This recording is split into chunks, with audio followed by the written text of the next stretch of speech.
Welcome to Open Oven. My name is Mike Smith. I am not a chef. I am a guy who likes to cook, and we're going to do a really cool recipe for you today. We're going to do beef stew, but we're going to do a little different take on it. We're going to use a Japanese curry mix. You can find those in the ethnic aisle of most grocery stores. We're going to use that as to thicken our gravy or our stew, but we're going to make a traditional beef stew with vegetables and potatoes. We have, you can cube your beef if you like. You can buy it already cut. Either way, again, it's all about time. If you have the time, you're looking at probably 1-inch cubes at the most. And what I'm going to do is first thing we need to do is we need to sear the beef. You really want to do that. You're going to get a little bit of caramelizing. You want to brown on all the sides. I'm going to use olive oil. I'm actually using, if you notice, kind of a stock pot. Normally we might use a frying pan if you were wanting to sear the beef, but we want that flavor to stay in the pot. So we're actually going to sear it in the pot that we're going to end up using for our stew, using good old extra virgin olive oil. Obviously the healthiest. It's what I'm used to using in most things. The oil needs to be hot. Before you throw the beef in, you want to make sure that is really, really hot and ready to go. It looks like we're pretty good. If you want to test it, you just take a piece of beef, put it down there, you hear it sizzling, and you're good to go. I'm going to put a tiny bit more oil in, a couple teaspoons probably, and you're good to go. Key to this is don't put too much in. If you need to do it a couple of times, take some out, put some in. You want to sear it. You want to brown it. You don't want to steam it because the temperature will go down. If it runs out of space, you end up steaming the meat, which is not what we want. We want to sear it. So don't do too much. The recipe we're going to do calls for about 1 pound, but again, depending on how many people you're cooking for. And so you can see that is getting hot real fast, and just mix it aggressively so that it's browning on all sides. Kind of see if you can get a peek of that. It's really hot, and we're going to turn that down. Once you've braised enough beef, you're going to turn that down a little bit.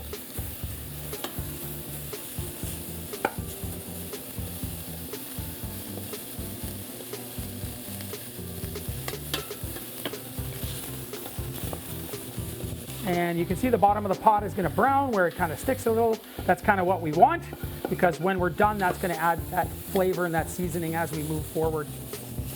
Like I said, the recipe we're going to do asks for about 1 pound. We're probably a little short of 1 pound.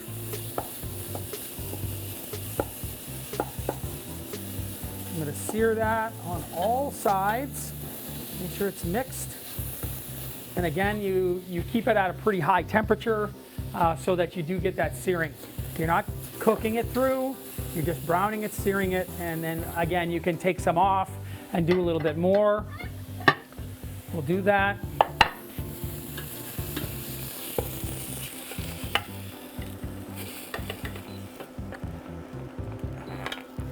We're going to do a little bit more beef. Again, you're going to need a little more oil or that's going to stick on the bottom.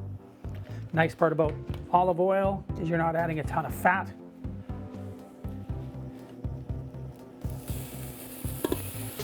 Okay. Same thing there. Only need a few minutes if it's hot.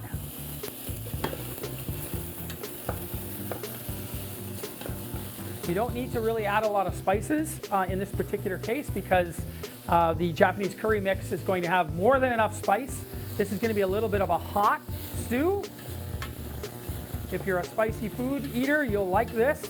It's not overbearing as far as curry or something that's going to blow you away. It's going to be, we're making it like a typical beef stew.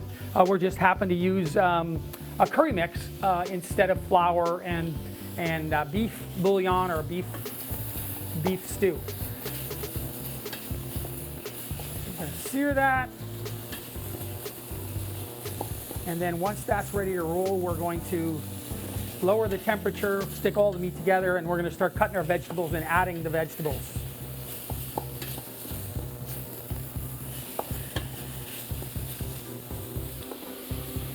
It's getting nice and hot.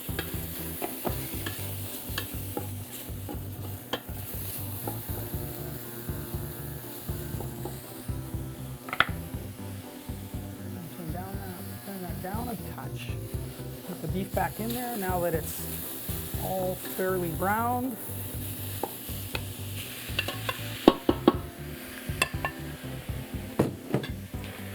And typical stew, carrots. We'll use some celery, potatoes, washed potatoes, of course. I'm going to leave the skin on. If you want to peel your potatoes, you can do it that way. And then you're going to make, it's going to look like a traditional beef stew. And of course, onion. I'm going to use red onion. Gives a whole lot more flavor. And we should be ready to go. I think we're good with the beef. I'm just going to turn that down a little bit just so it's not sticking to the bottom. And we'll start getting ready with our vegetables. Again, obviously everything's washed because it's going to go into the pot. With the beef, we're going to end up adding the ingredients here shortly.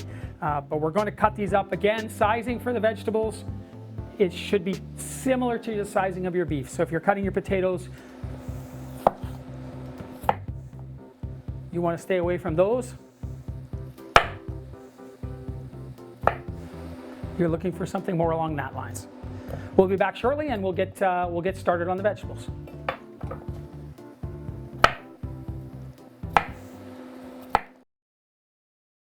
And we're back. We're going to get our vegetables in. With this recipe, you're going to stir fry, more or less, all of your vegetables with your beef. I'll start getting those potatoes in there. We haven't put any liquid in yet. That's coming. With this amount of beef, I'm using, 3 decent sized potatoes.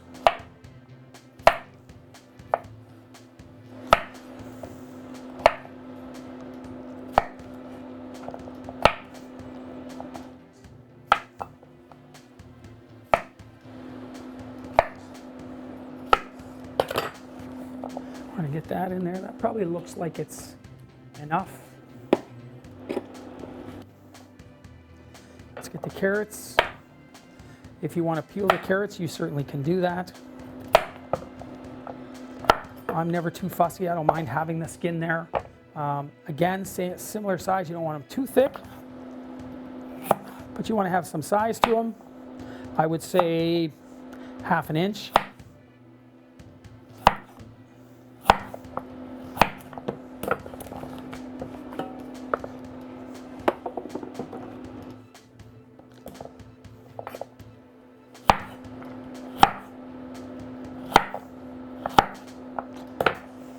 Celery is obviously a little bit softer. I usually would add celery to any recipe I'm doing at the end or the last vegetable.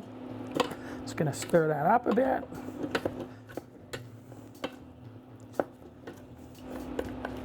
It's not really going to cook there. It's just kind of on a low stir fry. We're going to get the vegetables in there. Same thing, about half an inch or so. You can add as little, as you want of these things. If you've watched the show before, I'm kind of big on customizing and trying to make it your own. If you're not a celery person and you like lots more onion, put more onion in. Ultimately, it's not going to matter. This is going to obviously sit in a broth. In this case, like I said, it's a Japanese curry. That's going to be the broth. And then lastly, the onion. And we're using a nice red onion here. Same thing, we want similar sizes to everything else. Once we have our veggies in there, we'll be ready to go to the next step. Don't cry. I built up a little bit of tolerance for onions. I don't know why. I don't cry quite as quickly cutting onions anymore.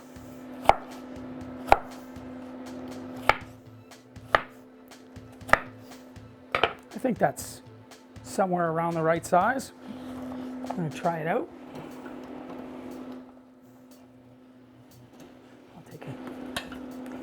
Stir that up a little bit. And again, we're basically still frying or searing.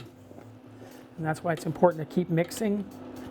But it starting to look like what a stew would look like if it had no liquid or if it didn't have any gravy yet. But that's going to make, that's going to be the makeup of our stew. That's starting to look like what stew should look like.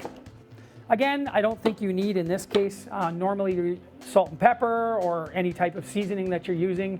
In most cases, you would be adding that at this stage. If you want to add, when I do chili, I use a bay leaf sometimes. You can do any of those things if you like, but because we're going to be using a Japanese curry, you really don't need to add a whole lot of spice. Let me just wipe my hands. I want the onion in the eye.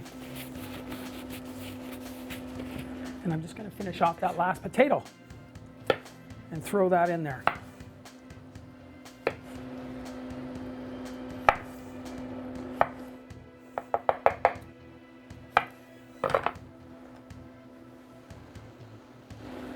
All right, let's give that a good stir. Again, you can hear it. You can still hear it. It's still sizzling in there.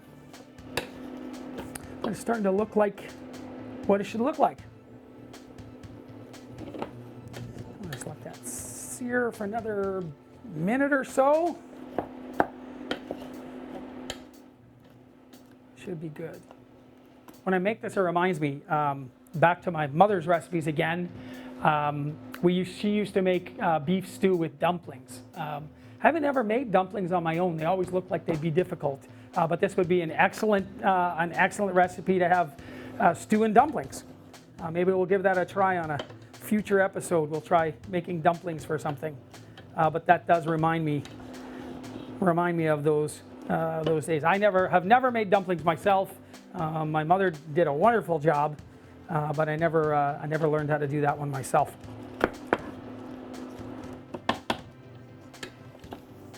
All right, I think we're almost ready to add the liquid.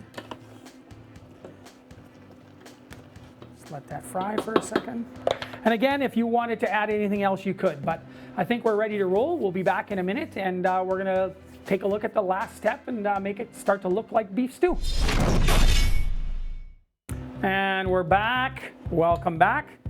We are ready to add our liquid, and this stage isn't real difficult. We still haven't added our curry mix yet, but you're gonna take 4 cups of water, and I'm gonna take a little cooking wine, something just obviously that little bit acid that's gonna counteract with some of the stuff we're gonna put in here with the curry. So we're gonna add that, and we need to bring this to a boil. I'm gonna add about 1/4 cup of wine. It's red wine, cooking oil, or cooking wine, I should say. And so what we need to do now is turn that up and bring this to a boil. And with the magic of television, our stew is now ready to go. We needed about, you want to let that simmer for about 20 minutes, maybe even 25 minutes, and our show would be over by then. So we kind of got to the point where it's ready to go. If you want to take a peek at that, I'll just kind of show you. Now you've got your water and all your beef and vegetables and potatoes ready to go. It's starting to look a lot more like stew, but obviously just quite watery. So now we want to thicken it, and you could do that kind of the traditional beef way with flour and do it like a beef stew. I mentioned that we're going to use a Japanese curry mix to thicken it, add some heat to it, just give it a quite a bit different flavor than what you would normally see. So there's lots of different options, but this particular one is like cubes. It's really a lot like if you were using beef bouillon and you wanted to thicken it or add flavor to it. And so we're going to slowly let this go in, mix as we put it in. I'm going to kind of cut it up into some pieces. And we're going to put that in kind of one chunk at a time. We're going to turn the heat off. We're going to take that in and put it in. You can see that I've just set it in there. And we're going to let that melt and mix that in. And then we're going to keep doing that for all of these. And we're going to let this cook for about 5 minutes or so. This is the first time I've made stew with. Don't put any more of those in. One of those will do the whole thing. Sorry, I just... That's not what the package said. Yeah. Oh, the whole package? All right. Yeah, I already read that. Okay. Where do you want me to start? My bad. Get a close up of the pot core, and then we'll. I'm sorry. That's okay. We'll put the rest of them in. I'm just so used to people putting a lot. Sorry. Okay, go ahead. And so we're going to keep going and add the entire package. And that's going to melt in there, and it's going to really allow this to thicken up. But you need to stir this constantly. And it's going to start to thicken up. I'll show you that here in a second. We'll get another one in there. Almost looks like cubes of chocolate you're putting into hot liquid. Starting to turn a little brown.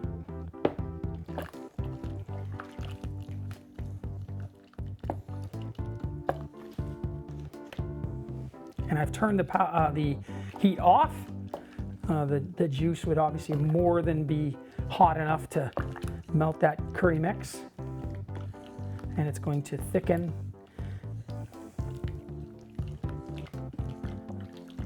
And then we're going to simmer that. I'm going to turn the heat back on here in a second. We're just going to simmer it for about 5 minutes. And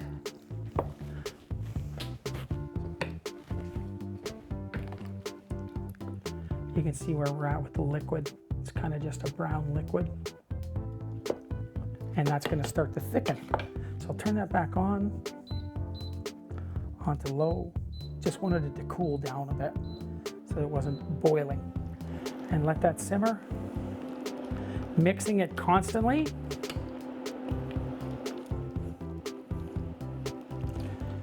And I'll just let that finish for a second.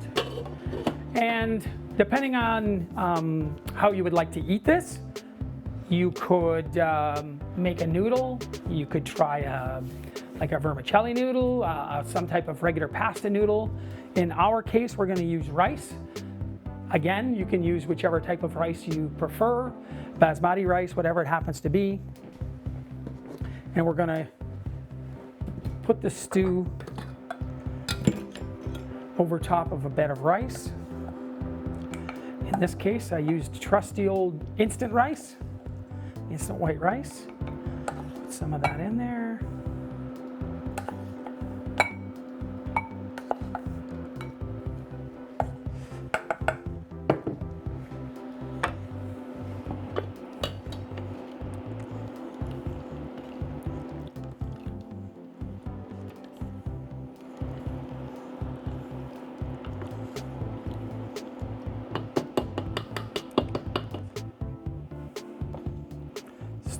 Starting to thicken up a bit.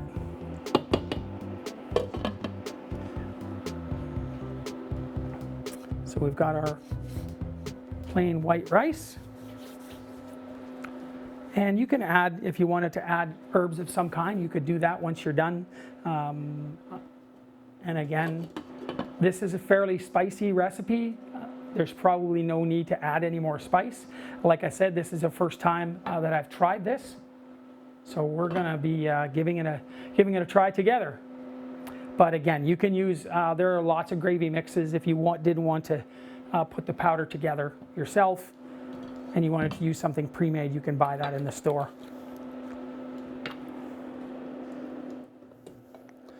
We're gonna put some of this on a bed of rice.